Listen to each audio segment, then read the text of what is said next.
Good afternoon and welcome to the Louisville Academy of Music. My name is Sara Callaway and I'm the director here, and I am so proud and excited and amazed by these wonderful students here, and excited to celebrate them through our showcase this afternoon. They really accomplished a huge feat. In only 2 weeks, during the first week, we had 9 composers write completely original pieces in 1 week.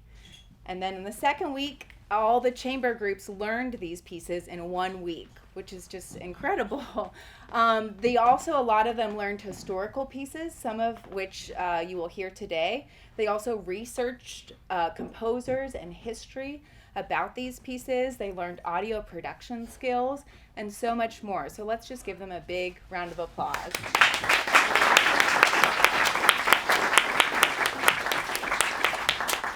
I've also been so inspired by the community that we've been building through the symposium. When you play music with other people, you learn how to communicate, how to compromise, how to listen, how to overcome obstacles, and how to make decisions that are best for the whole group and not just yourself. I hope that we take some of these skills and some of these connections and the community that we've built beyond the symposium and use them in our lives. So, I want to thank all the students for showing up, giving their best every day, all of the faculty and our staff here for being an incredible team, and all of you all for supporting these young musicians. Thank you.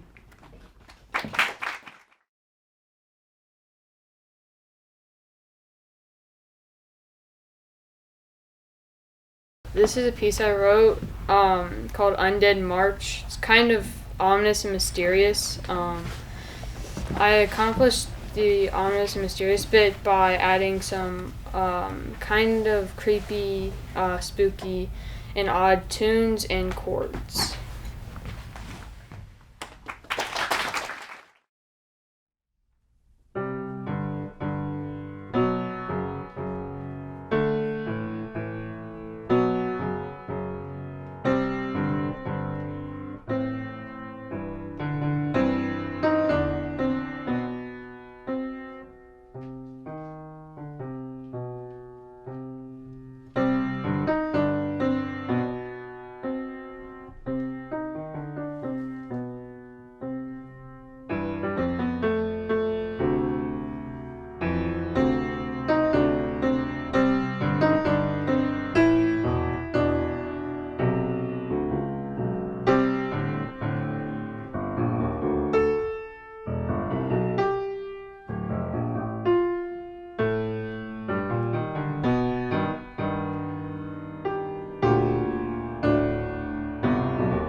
Hi, I'm Meg Martin. I composed this piece, Trails of One Deer.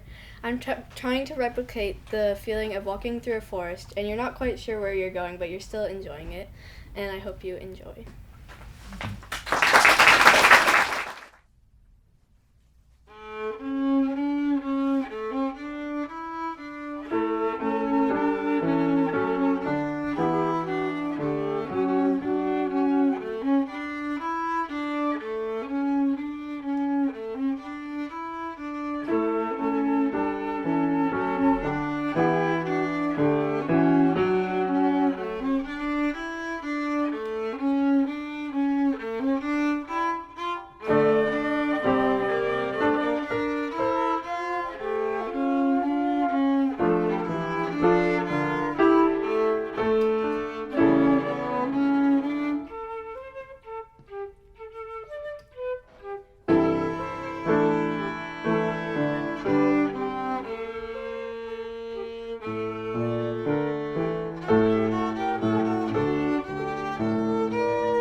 Tchaikovsky was a Russian composer who composed pieces such as the Nutcracker and Swan Lake ballets, as well as multiple symphonies and concertos. His main goal in his work was to westernize Russian classical music. Our composer, César Croix, and the group, the Mighty Five, which you might have heard of, which he was in, were trying to do the opposite. They are trying to create a uniquely Russian-style classical music. In Croix's other life, he had a career in military. He taught at a military academy in St. Petersburg, but he's more well known for his compositions for a uniquely Russian style, like the piece we will be playing, Berceuse, the second movement of 5 petite pieces. And we're the less than 5 foot trio.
My name is Imani Embers, and I composed a piece called A Mystical Dream.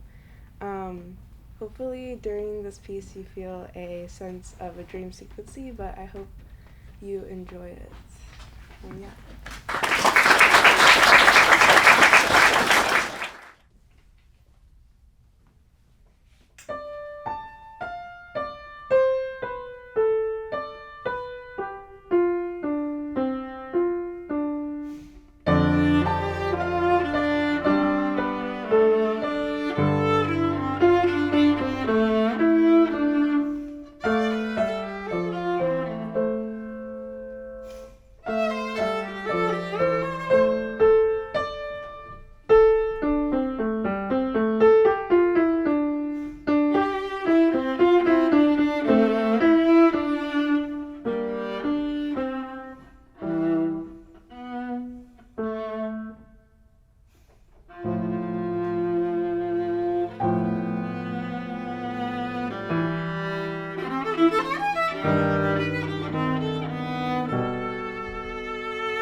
My name is Jackson, and I wrote the piece Mountainside. The original version of the piece was supposed to have an ominous tone to it, but it completely changed. Now it has sort of a caring yet sad tone to it. I tried just doing this through the way the notes flowed through the melody. I'm Sara Jane Cunningham, I'm Ani. and we're going to be playing Mountainside, and we're also going to play Rondo by Anton Diabelli and Allegretto by Anton Diabelli.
My name is Scout Fridell, and I composed the piece that is going to be played in just a second.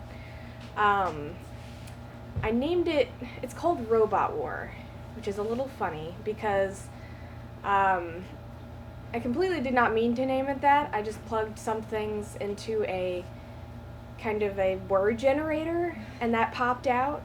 But the the lovely performers that are going to be playing in just a second really like took it and ran with it, and created this whole little story about conflicting forces and like a weird robot planet, and really just brought it to life. And if you really listen, you really can hear conversations throughout the piece trading in between instruments. So I hope you enjoy.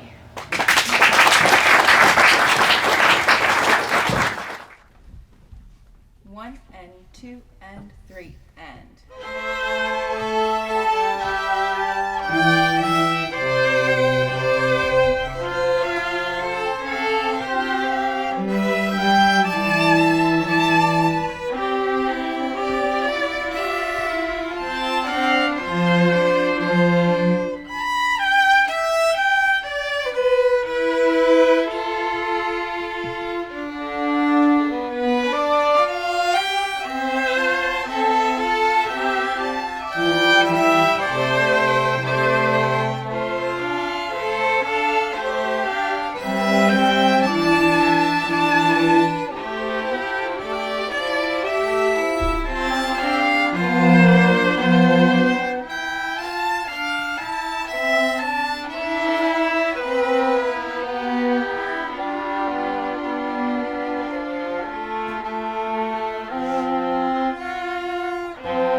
Hi, my name is Nancy. I composed the piece 1322. I was going for a dark, mysterious, happy vibe. And at first I wanted to be something calming, choleric, but I don't know where that idea came from, but it dissolved. And I just went for something I haven't done before, and I feel very proud of this piece. Thank you.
Hi, my name is Tyler Martin.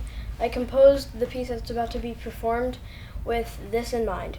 Music, good. So I just composed it without any idea of what the theme should be, which resulted in the name of Unnamed String Trio. And that's all I have to say.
Hello, my name is Camille. I'm the composer of this piece, An Autumn Night's Dream.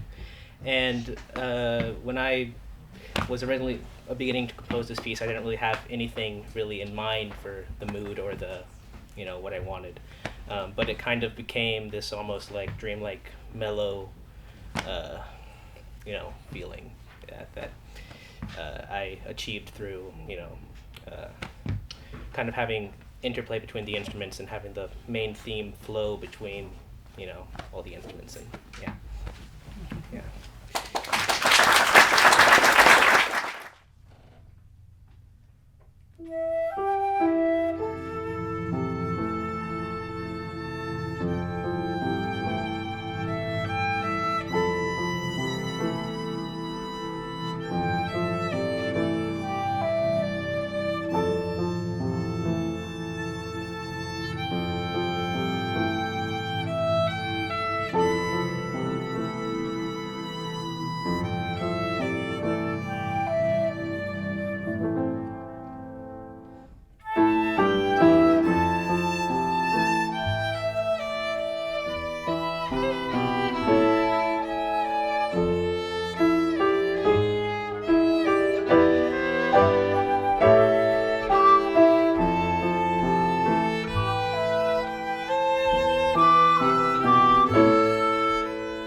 Born in 1858, died in 1937, Melodious was born in a lower-middle-class family in Paris, France.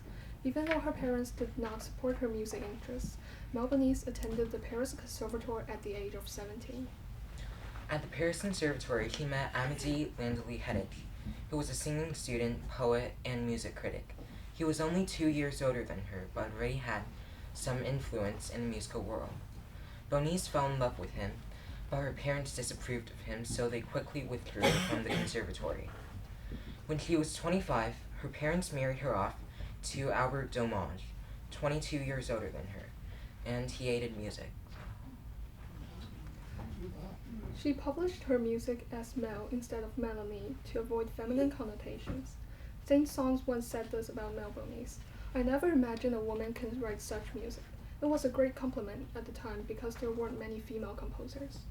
She wrote a lot of chamber music, including a few trios for flute, violin, and piano, like what we're playing today. And she also wrote orchestral pieces and children's songbooks, one of which is called Album for Toddlers, which I love because I love toddlers playing music, 10 out of 10. She wrote a lot of domestic music, as you could play them in one's home rather than in a theater. We hope you enjoy the Serenade and Pastoral of Melodious's flute, violin, piano trio suite.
Hello, my name is Hyun Kim, and then today I'll be presenting one of my compositions. It's called Sextet for Clarinet, String Quartet, and a Piano, and it's nicknamed after Tides. I think this composition has turned out to be something more of the past, about mid-romantic period, 1800s-ish type of music, and just like the name suggests, I wanted many melodies and harmonies to go throughout many different parts of the instruments, especially because it has a very special instrumentation of 6 different instruments, which generally do not go together. But since I had the opportunity to work with so many different instruments, I wanted to keep the melody to be heard in many different kinds of instances. So throughout the whole piece, you will be most likely hearing many different ideas flowing through many other instruments, like the name suggests, as tides. Thank you.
Sergei Prokofiev was a composer, conductor, and pianist born in Ukraine in 1891, and he died in Moscow, Russia, March 5th, 1953. He had experience in multiple different countries, and he wrote for a variety of different genres, including ballet, film, opera, and symphonies. Some of his popular compositions include Romeo and Juliet, his first and fifth symphonies, his third piano concerto, and Peter and the Wolf. Prokofiev was born to an agriculturist family, which meant a lot of his music drew from village life and peasant songs. His mother was also a pianist, so that's where he learned piano, and eventually he started composing. Some of his major influences in music include Igor Stravinsky's early ballets, paintings of Russian followers of Pablo Picasso and other painters, and also skepticism. Skepticism is a movement of thought that directly counters romanticism, in that skepticism tries to question perceptions of our reality, and so skepticism was trying to challenge the very passionate and romantic perception that was very popular in romanticism. Sergei Prokofiev was able to take inspirations from outside of Russia. Unlike many other peoples of Russia, he was granted a privilege to actually reside outside of Russia and take inspiration. He moved out of Russia in 1918, moved to the US, moved to France, to Germany, to France, and back to Russia in 1932. He was able to take inspiration from many other musicians out of Russia. He actually met his wife, Lena Uvera, in US and took many inspirations from other composers at the time, such as Francis Poulenc, while he was residing in Paris of France and Germany. When Prokofiev moved to Moscow, the Central Committee of the Soviet Communist Party censored his compositions while he was in Moscow. But still there, he composed his second violin concerto, Romeo and Juliet, and Peter and the Wolf. He also composed music for Russian propaganda movies.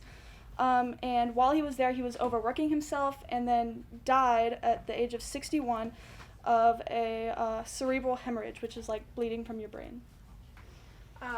The piece that we're going to be playing today is called Overture on Hebrew Themes, and it was composed while Prokofiev was living in New York. It was actually a commission by a Zionist-oriented ensemble called Zimro. Basically what they did was give him a book of Jewish folk songs and asked him to, like, put it into a piece. So it's meant to sound like klezmer music, but yeah.